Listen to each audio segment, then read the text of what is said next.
ఓం శ్రీ సాయినాథాయ నమ. ఓం శ్రీ సాయి సచరిత్రము 3వ రోజు పారాయణము శనివారం 16-17వ అధ్యాయములో బ్రహ్మజ్ఞానము లేదా ఆత్మా సాక్షాత్కారము యోగ్యత బాబావారి వైశిష్టతను బ్రహ్మజ్ఞానము. గత అధ్యాయంలో చొలక తన మొక్కును ఎట్లు చెల్లించెనో బాబా దానిని ఎట్లు ఆమోదించినో చెప్పి తిని ఏ కొంచెమైనను భక్తి ప్రేమతో వచ్చి నిచ్చిన దానిని ఆమోదించుననియు గర్వముతో అహంకారముతోనూ ఇచ్చిన దానిని తిరస్కరించదననియు బాబా కథలో నిరూపించెను. బాబా పూర్ణ సచీనంద స్వరూపుడగుటచే కేవలం బాహ్యతంతను లక్ష్య పెట్టేవారు కారు. ఎవరినైనా భక్తి ప్రేమతో ఏదైనా సమర్పించినచో మిల్కి సంతోషముతో ఆత్రముతో దానిని పుచ్చుకొనేటివారు. నిజముగా సద్గురు సాయి కంటే నుదర స్వభావులు దయాద్ర హృదయులు లేరు. కోరికలు నెరవేర్చు చింతామణి కల్పతరు వారికి సమానము కావు. మనము కోరినదెల్లా నిచ్చు కామదేవు కూడా బాబాతో సమానము కాదు. ఎలనా అవి మనము కోరిన మాత్రమే ఇచ్చునను. కానీ సద్గురువు అచ్చింత్యము అనుపల్యమైన ఆత్మ సాక్షాత్తును ప్రసాదించును. ఒకనాడు ఒక ధనికుడు సాయిబాబా వద్దకు వచ్చి బ్రహ్మజ్ఞానము ప్రసాదించమని బతిమలాడిన ఆ కథను ఇచ్చుట చెప్పేదము. సకల ఈశ్వరంలో అనుభవించుచున్న ధనికుడొకడుండిన అతడు ఇట్లు ధనము పొలములు తోటలు సంపాదించను. కానీ అనేక మంది సేవకులు ఉండేవారు. బాబా కీర్తి విని చెవులు పడగానే షిరిడీకి పోయి బాబా పాదములపై పడి బ్రహ్మజ్ఞానం ప్రసాదించమని బాబాను వేడుకునేదనని తన స్నేహితునితో చెప్పాను. తనకు వేరేమియు వలదనియు బ్రహ్మజ్ఞానము పొందినచో తనకు మిల్కి సంతోషము కలుగుననియు చెప్పాను. ఆ స్నేహితుడు ఇట్లా నేను బ్రహ్మజ్ఞానం సంపాదించుట అంత సులభమైన పని కాదు. ముఖ్యముగా నీ వంటి పేరాస గలవానికి అది మిగులు దుర్బల్యము. ధనము భార్య బిడ్డతో తెలివి మునుగుచున్న నీ వంటి వానికి బ్రహ్మజ్ఞానం నివరిచ్చెదరు. నీ యొక్క పిరాసైన దానము చేయవాడువిచే నీకు బ్రహ్మజ్ఞానముకై వెదుకున్నప్పుడు నీ కోరికలు నెరవేర్చు వారెవరు? తన స్నేహితుని సలహాను లక్ష్య పెట్టక రాను పోను టాంగాను బాడుగకు కట్టించుకొని అతడు షిరిడీకి వచ్చెను. మసీదుకు పోయి బాబాను చూసి వారి పాదమును స్పష్టాంగ నమస్కారము చేసి ఇట్లా నేను బాబా ఇక్కడకు వచ్చి వారి ఆలస్యము చేయక బ్రహ్మజ్ఞానము చూపెదరని విని నేను ఇంత దూరము నుంచి వచ్చి తిని ప్రయాణముచే నేను మిల్కి బడలి తిని మీరు బ్రహ్మజ్ఞానం ప్రసాదించినచో నేను పడిన శ్రమకు ఫలితము లభించును. బాబా ఇట్లు బదులు చెప్పాను. నా ప్రియమైన స్నేహితుడా, ఆతురత పడవద్దు. త్వరలో ఇప్పుడే నీకు బ్రహ్మజ్ఞానము చూపెదను. నా సమాధి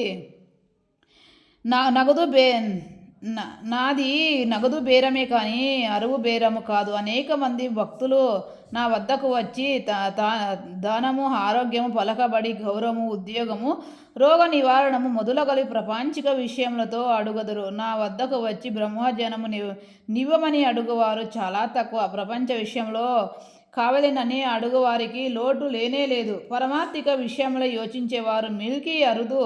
కావున నీ వంటి వారు వచ్చి బ్రహ్మజ్ఞానము కావలేనని అడుగు సమయము శుభమైనది, శ్రేయసదాయకమైనది కనుక సంతోషముతో నీకు బ్రహ్మజ్ఞానము దానికి సంబంధించిన వానికి అన్నిటినీ చూపెదను. ఇట్లని బాబా వానికి బ్రహ్మజ్ఞానము చూపుటకు మొదలాడాను. వానిని అక్కడ కూర్చోండమని ఏదో సంభాషణలోకి దించాను. అప్పుడు అతడు తన ప్రశ్న తనే మరచినట్లు చేశాను. ఒక బాలకుని పిలిచి నందు మార్వడి వద్దకు పోయి 5 రూపాయలు చేపదులు తెమ్మనేను. కుర్రవాడు పోయి వెంటనే తిరిగి వచ్చి నందు ఇంటి వద్ద లేడనియు వాని ఇంటి వాకిలికి తాళము చెవి ఉన్నదనియు చెప్పాను. కిరాణా దుకాణంలో బాలా వద్దకు పోయి అప్పు తెమ్మని బాబా అనేను. ఈసారి కూడా కుర్రవాడు వట్టి చేతులతో తిరిగి వచ్చాను. ఇంతకిద్దరు ముగ్గురి వద్దకు పోగా ఫలితము లేకపోయాను. సాయిబాబా సాక్షాత్ పరబ్రహ్మ అవతారమేననియు మనకు తెలియను. అయినచో 5 రూపాయలు అప్పు చేయవలసిన అవసరమేమి? వారికి అత్యంత చిన్నమైన మొత్తముతో నేనేమి పని అని ఎవరైనా అడగవచ్చును. వారికి ఆ డబ్బు అవసరము లేదు. నందు మరి చాలా ఇంటి వద్ద లేరని వారికి తెలిసేయుండును. ఇది అంతయు బ్రహ్మజ్ఞానము కోరి వచ్చిన వారి కొరకై జరిపించి ఉందురు. ఆ పెద్ద మనిషి వద్ద నోటలు కట్ట ఉండెను. అతనికి నిజముగా బాబా వద్ద నుంచి బ్రహ్మజ్ఞానము కావలసి ఉన్నచో బాబా అంతా ప్రయాసపడుచున్నప్పుడు ఊరుకొనే కూర్చోండును. బాబా ఆ పైకము తిరిగి ఇచ్చి వేయమని కూడా వానికి తెలియను. అంత చిన్న మొత్తమైనప్పటికీ వాడు తెగించి ఇవ్వలేకపోయాను. అట్టి వారికి బాబా వద్ద నుంచి బ్రహ్మజ్ఞానము కావాలనట. నిజముగా బాబా యందు భక్తి ప్రేమలు గలవాడై వెంటనే రూపాయలు తీసి ఇచ్చి ఉండటచే కానీ ప్రేక్షణికి వలె ఊరుకొని చూచుచూ కూర్చొని ఉండెను. ఈ పెద్ద మనిషికి వైఖరి శుద్ధ విరుద్ధముగా నుండెను. వాడు డబ్బు ఇవ్వలేదు. సరి కదా బాబాను త్వరగా బ్రహ్మజ్ఞానం ఇవ్వమని తొందర పెట్టుచుండెను. అప్పుడు బాబా ఇట్లా నేను, ఓ మిత్రుడా, నేను ఆతురత పడుచున్నదని నంతటిని గ్రహించలేకుంటివా? ఏమి ఇచ్చట కూర్చొని నీవు బ్రహ్మజ్ఞానము చూచుటకై ఇంతంతయు జరుపుచున్నాను. సూక్ష్మముగా విషయం ఇది. బ్రహ్మమును చూచుటకు 5 వస్తువులు సమర్పించలేను. అవి ఏవనగా పంచ ప్రాణములు, పంచేంద్రియములు, మనస్సు, బుద్ధి, అహంకారము. బ్రహ్మజ్ఞానము లేదా ఆత్మ సాక్షాత్కారమునకు పోవు దారి చాలా కఠినమైనది. అది కత్తి దారి వలె మిల్కి పదునైనది. అట్లనుచు బాబా ఈ విషయమునకు సంబంధించిన సంగతులన్నీ చెప్పెను. వానిని క్లుప్తముగా ఈ దిగువ పొందపరిచితిని. బ్రహ్మజ్ఞానం లేదా ఆత్మ సాక్షాత్కారం కొరకు యోగ్యత. అందరూ తమ జీవితంలో బ్రహ్మజ్ఞానము చూడలేరు. దానికి కొంత యోగ్యత అవసరము. ముముక్షత లేదా స్వేచ్ఛ అందుటకు తీవ్రమైన కోరిక. ఎవరైతే తాను బుద్ధుడని గ్రహించి బంధముల నుండి విడవనప్పుడు కృత నిశ్చయుడై శ్రమపడి ఇతర సుఖములను లక్ష్యపెట్టక దాన్ని పొందుటకై ప్రయత్నించినో వాడు ఆధ్యాత్మిక జీవితమునకు అర్హుడు. విరుక్తి లేదా ఇహపర సౌఖ్యమునందు విసుగు చెందుట. ఇహపర లోకమునందు గల గౌరవములకు విషయములకు విసుగు చెందిన గాని పరమార్థిక రంగంలో ప్రవేశించుటకు అర్హత లేదు. అంతర్ముఖత లోనికి చూచుట. మన ఇంద్రియముల వశ్యమునకు చూచుటకే భగవంతుడు సృజించినాడు కనుక మనుషుడైనప్పుడు బయటనున్న వానిని చూచుచు కానీ ఆత్మ సాక్షాత్కారం లేదా మోక్షము కోరువాడు దృష్టిని లోపలకు పోనిచ్చి లోనున్న ఆత్మ అనేకాద్యంతో చూడవలను. పాప విమోచన పొందుట. మనుషుడు దుర్మార్గముల నుండి బుద్ధిని మరలించినప్పుడు, తప్పు చేయుట మానునప్పుడు, మనసు చలించకుండా నిలబెట్టలేనప్పుడు జ్ఞానము ద్వారా కూడా ఆత్మ సాక్షాత్కారము పొందలేరు. సరి అయిన నడవడి. ఎల్లప్పుడూ సత్యమును పలుకుచు తపస్సు చేయుచు లోన జూచుచు బ్రహ్మచారిగా నుండినా కానీ ఆత్మ సాక్షాత్కారము లభించదు. ప్రియమైన వాని కంటే శ్రేయస్కరమైనవి కోరుట. లోకంలో 2 తీరుల వస్తువులు ఉన్నాయి. ఒకటి మంచిది, రెండవది ప్రీతికరమైనది. మొదటిది వేదాంత విషయంలో సంబంధించినది, రెండవది ప్రపంచిక విషయంలో సంబంధించినది. ఈ రెండును మానవునికి చేరును. వీనిలో ఒకదానినే అతడు ఉంచుకొనవలెను. తెలివి గలవాడు మొదటి దానిని అనగా శుభమైనది దానిని కోరును. బుద్ధి తక్కువ గలవాడు 2 దానిని కోరును. మనసును ఇంద్రియములు స్వాధీనం ఉంచుకొనుట. శరీరము రథము, ఆత్మ దాని యజమాని. బుద్ధి ఆ రథము నడుపు సారథి. మనసు కళ్ళెము, ఇంద్రియములు గుర్రములు. ఇంద్రియ విషయములు కానీ మార్గములు ఎవరికి గ్రహించు శక్తి లేదో, ఎవరి మనసు సంచలమైనదో, ఎవరి ఇంద్రియములు అశ్విధములో పడి తోలువాని దుర్మార్గపు గుర్రముల వలె వాడు గమ్యస్థానము చేరలేడు. చావు పుట్టగల చక్రంలో పడిపోవును. ఎవరికి గ్రహించే శక్తి గలదో, ఎవరి మనసు స్వాధీనం ఉంచుచున్నదో, ఎవరి ఇంద్రియములు స్వాధీనం ఉండవో బండి తోలువని దుర్మార్గపు గుర్రము వలె వాడు గమ్యస్థానము చేరలేడు. చావు పుట్టకల చక్రంలో పడిపోవును. ఎవరి గ్రహించు శక్తి గలదో, ఎవరికి మనసు స్వాధీనమున్నదో, ఎవరి ఇంద్రియములు స్వాధీనం ఉండునో బండి నడపవని మంచి గుర్రం వలె ఎవడు తన బుద్ధిని మార్గదర్శిగా గ్రహించి తన మనసును పగ్గములతో లాగి పట్టుకొనగలనో వాడు తన గమ్యస్థరము చేరగలడు. విష్ణుపాదము చేరగలడు. మనసు పావనము చేయుట. మానవుడు ప్రపంచంలో తన విధులను తృప్తిగా ఫలాపేక్ష లేకుండా నిర్వర్తించి ఎడల నతని మనసు పావనము కాదు. మనసు పావనము కానిదే అతడు ఆత్మ సాక్షాత్కారము పొందలేడు.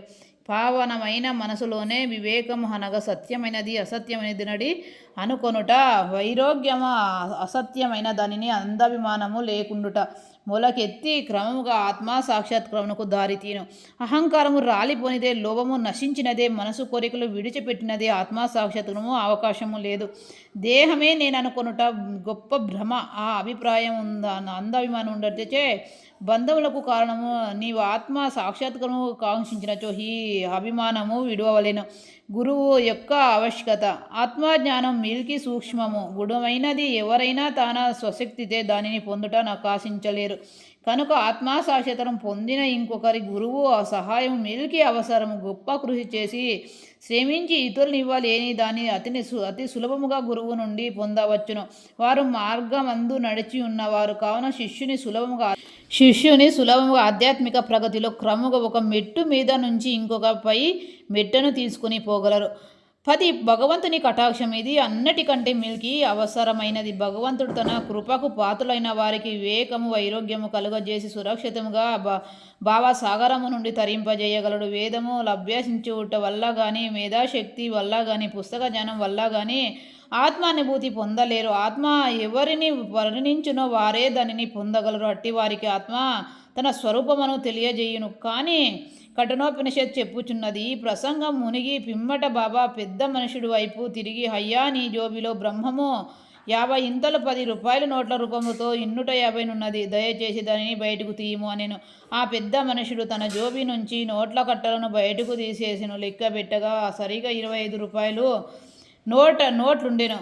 అందరి మిల్కి ఐశ్వర్యపడిరి. బాబా సర్వజ్ఞానతను చూసి వాని మనసు కరిగెను. బాబా పాదంలో పడి వారికి ఆశీర్వాదమునకై వేడెను. అప్పుడు బాబా ఇట్లా, నేను నీ బ్రహ్మపు నోటలు కట్టలను చుట్టి పెట్టుము. నీ పెరాసన లోపము పూర్తిగా వదలనంత వరకు నీవు నిజమైన బ్రహ్మను చూడలేవు.